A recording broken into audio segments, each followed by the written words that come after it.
Does he have to ask? That question makes you think about a person asking a respondent something that is expected of them, something that they should already know. But the big part of that is why they don't know what's expected of them. If we look at the prototype of all relationships, we can see where a misunderstanding might be taking place. A prototype is the master. If it's a product, it's a master that everything is duplicated off of that master. That means what's being produced is going to look like what the prototype is. So there's a prototype process of all relationship. Does every relationship look like? Of course not. Every relationship is different, but there are different steps within every relationship that's the same. And so if we look at God and man, that's the prototype of all relationships. We know the first prototype was God and Adam. But first, let's look at Abraham and Solomon. Abraham came to God, kind of sounded kind of complainish. I have no child and one in my house already. They're going to turn out to be my heir. But Solomon, on the other hand, first Solomon, when offered an offering unto the Lord, then he came back and then he had that vision. And so let's go back over to Abraham. So after Abraham said that, the Lord told him, he's going to have his own child. The one in his house is not going to be his heir. Then the Lord told Abraham that he was going to give him land. And Abraham sounded like he was doubting again. How do I know I'm going to get that land? Then the Lord had to ask him for an offering. You see the difference? The Lord had to ask for an offering. An offering is done out of love. But Solomon offered his. Look at Solomon's results. Solomon came to the Lord. He offered that offering, came to the Lord, went to sleep.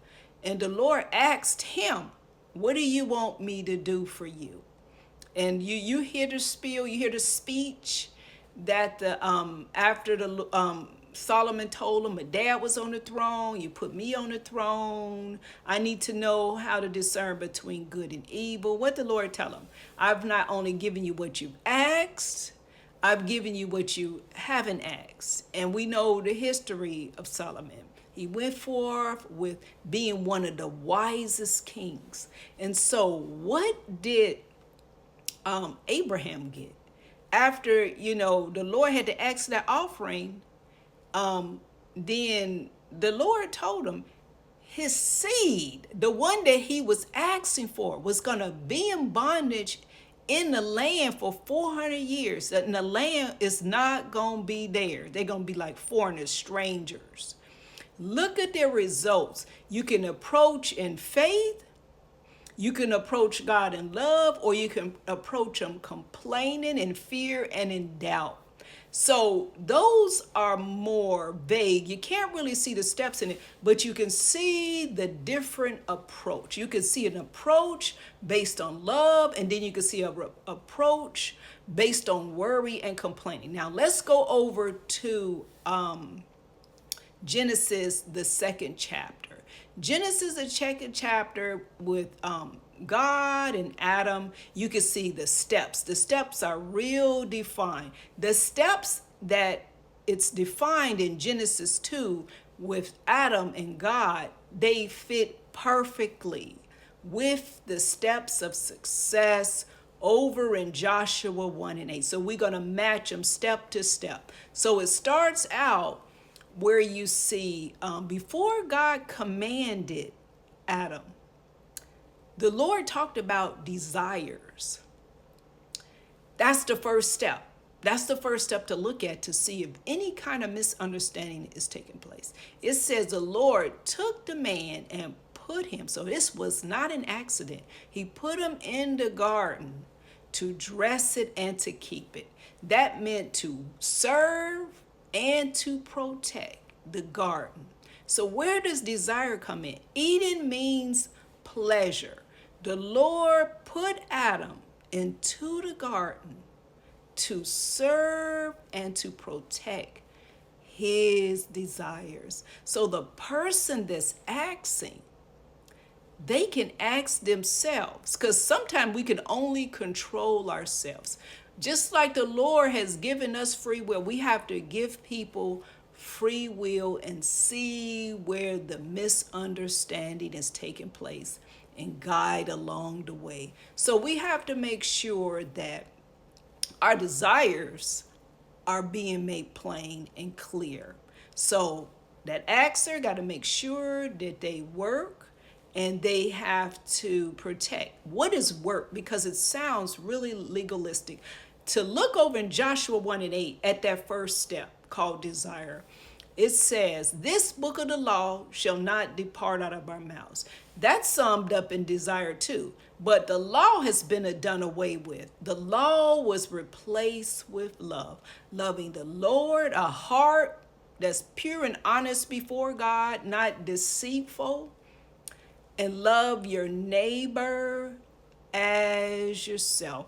Because if you look at how a heart can be deceitful, it talks about the 6 things over in Proverbs, the 6th chapter, that the Lord hates. And it says 7 is an abomination to him. And that 7th one covers idolatry. So that means you're taking God off the throne and you're doing something out of your own works.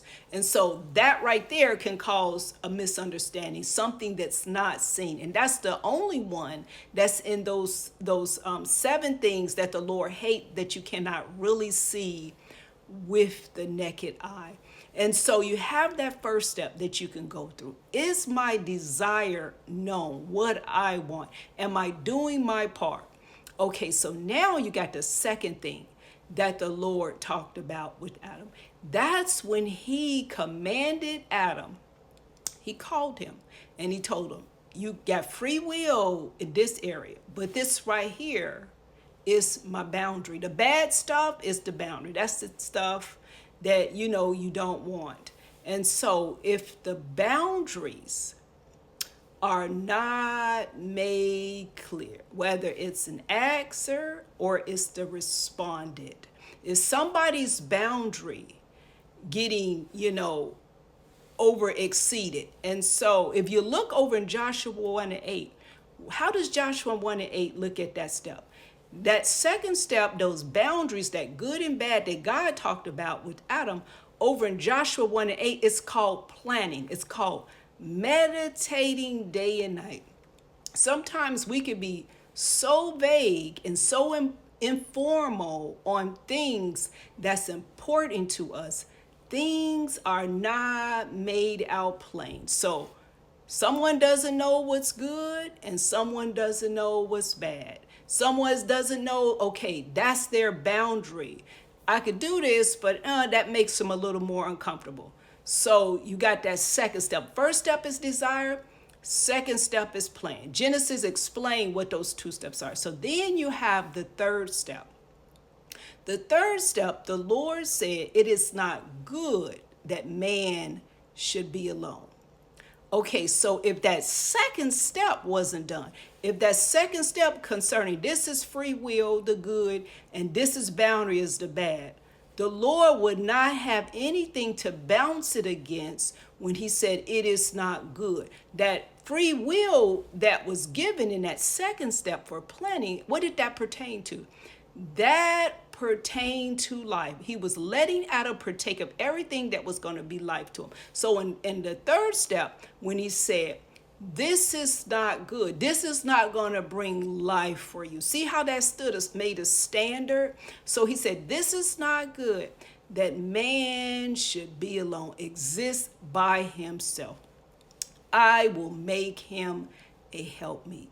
And so that making, that was expressing the end result. So, but let's go back over to good. But if you look at good, as it relates to the woman, That word good is used